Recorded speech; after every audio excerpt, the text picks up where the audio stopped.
Magandang hapon mga parikoy.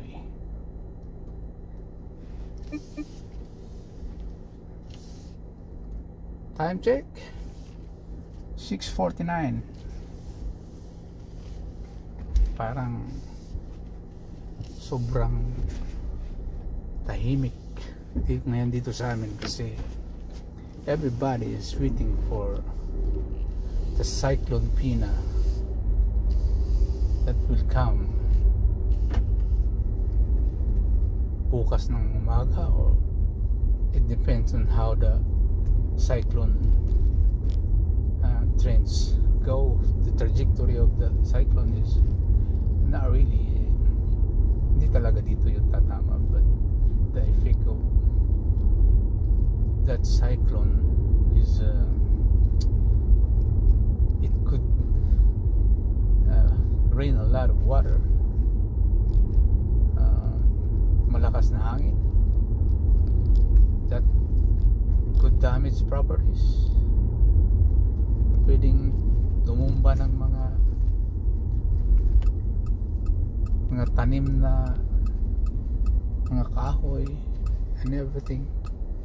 That's why don't know, it's my unang beses kong maranasan ng ganitong bagyo, kasi dito sa Australia tropical storm tinatawag nila cyclone.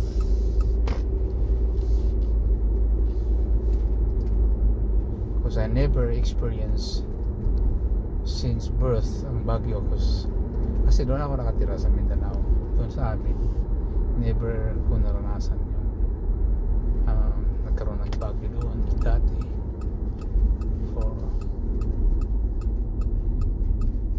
Ngayon, let's see, punta tayo ngayon ng grocery to buy some stuffs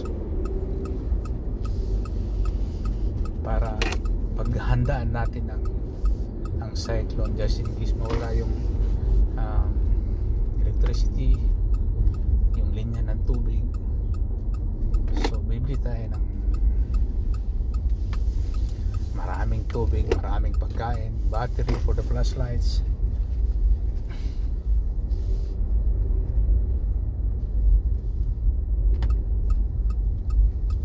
I'm sure nagkakaumusan na ng mga stuff sa grocery ngayon dahil sa sobrang daming nag-aalala din na mawalan sila ng tubig.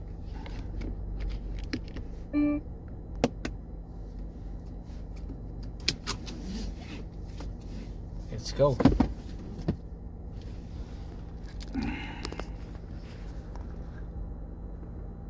See you in the next video.